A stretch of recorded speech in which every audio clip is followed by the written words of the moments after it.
తెల్లారగట్ట కొంప మునిగిపోతున్నట్టుగా లేపి చచ్చావు. వద్దు మర్రు అంటే తలంటి పోసి తగలడ్డావు. కడుపు దహించిపోతోంది. పరగడుపు నుంచి పచ్చి మంచినీళ్ళు ఎరగను. ముందు తీసుకెళ్లి గొడ్లకి గోదలకి పెడతావు. గొడ్డు కాదండి, గోమాత. కళ్ళు దించుకుపోతే లెంపలేసుకోండి. ఆయనంతే. బాగుందా?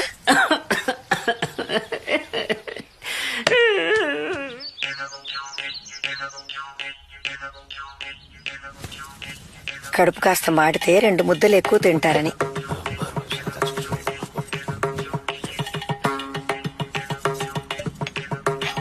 నెయ్యి, పొయ్యి,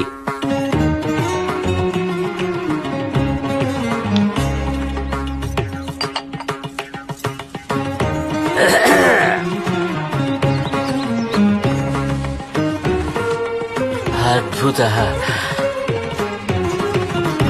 అమృతంలా ఉంది.